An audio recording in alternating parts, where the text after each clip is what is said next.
Hey guys, and welcome back to another Conan Exiles video. Today we are reviewing the Disciples of Zar bundle, one of the new additions to the Bazaar in the Age of Sorcery Chapter 3 update. Firstly, as with the Aquilonian Secret Passages set, this bundle was given to me by Funcom. As with prior sponsored content, the fact I was given this bundle will not affect my opinions throughout the review, and I'll be as honest as I would be if I had bought this with my own money. The Disciples of Zar bundle is a large ticket item on the Bazaar themed around ice and fire. If it's not currently in rotation when you're watching this, it will eventually come back around. At the time of recording, the price sits at 2,142 Crom coins, down from an apparent price of 3,060, which places the bundle at just under $18. The bundle itself contains the following items: the Arcanist and Adept Armours of Zar, the Adept and Arcanist Daggers respectively, the Adept and Arcanist Horse Saddles, the Adept and Arcanist Tiger Pet Skins, the Zar's Flame emote, and the Zar's Chill emote. This bundle is fairly large in terms of volume of content, but of course the value will come from the quality, so let's get into it. Firstly, the emotes. There's not really much to say here. I never really use emotes, but I know a lot of other people do. As they go, these emotes are quite nice, and seeing as the pack is very clearly themed on ice and fire, they make a lot of sense. The Disciples of Zar are indeed a sorceress faction, so that does play into these emotes. The animations are pretty good, the actual actions convey a nice bit of sorceress power, and overall they're pretty good. Next, the Tiger Pet skins. There are two skins here, the Arcanist and the Adept. They follow the ice and fire theme, which is pretty evident throughout their design. At the core of the design, each tiger has a thick protective cover on the rear, draped with Acaronian fabrics. That then transitions into a hide neck cover, ending with a protective Acaronian style armour to protect the back of the neck and the head, with the jewels set into the front faceplate. The Adept tiger, being based on fire, takes on warmer tones throughout. Its pelt is a more traditional tanned colour, with red Acaronian fabric draped across its back. The metal takes on a more bronze type design, and the jewel set into the headpiece is red. The Arcanist tiger, based on ice, is of course the opposite. The tiger's pelt is white with stripes, and the colours and tones are much more subdued. It relies heavily on greys, whites and earth tones, with the metal looking much more akin to silver, and the headpiece jewel being an icy blue. Overall, though I'm not a massive user of pets myself, I can definitely see people liking these skins. Tigers are always pretty cool, and the interplay of the armour and the fabrics, alongside the alternative colour schemes, make these skins pretty nice. Next, the saddles. There are two saddles, Adept and Arcanist. We're going to be saying those two words a lot this video. They're similar in style to the tiger skins, using Acaronian metals, hide and fabrics. Adept features heavy use of leather, with red Acaronian fabrics and again a bronze style metal that is most prevalent on the legs and the helmet. The Arcanist saddle is a near identical design, with the ice themed colour palette. The hides here are much darker, the fabrics are a nice deep blue, and the metal takes on an icy tone with a bit more blue in the metal compared to the tiger skin. Both saddles are fairly nicely designed, but definitely not as armoured as the tiger, aside from of course the headpiece.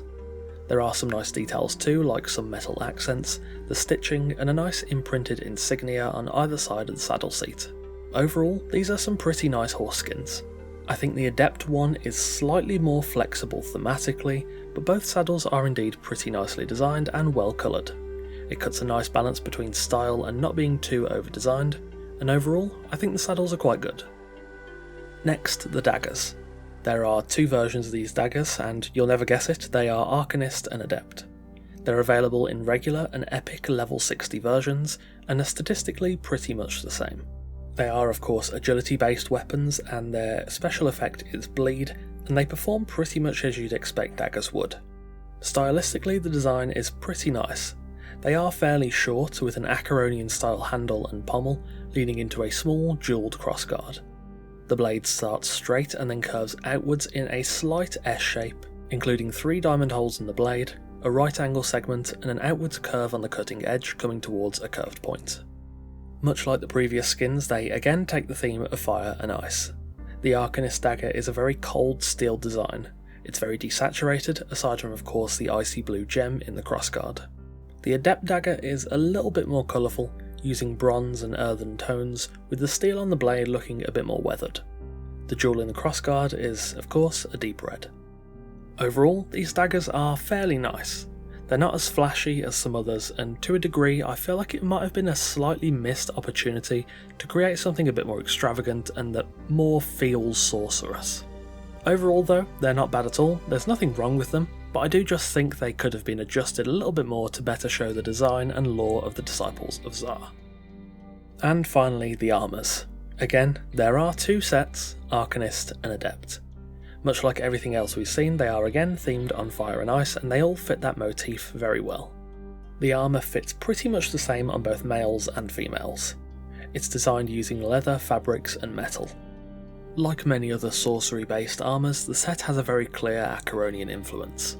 The boots are fairly chunky with a large metal shin guard running into heavy fabric trousers, flanked by Acheronian draped fabrics running down from the metallic belt on the waist.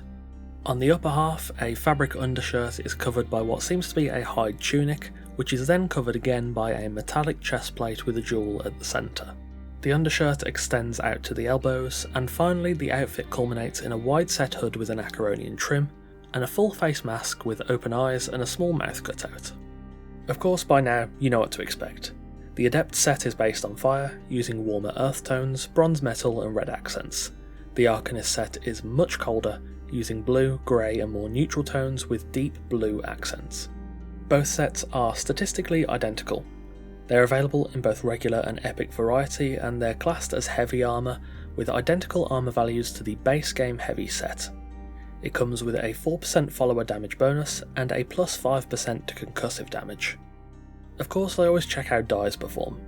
In terms of dyeing the armour, things are a bit weird. I expected them to be near identical, but they're actually not. In this example, I've used the same dyes in the exact same dye slots. Both sets keep their bronze or white trim, as you can't dye that, nor can you dye the jewel on the chest.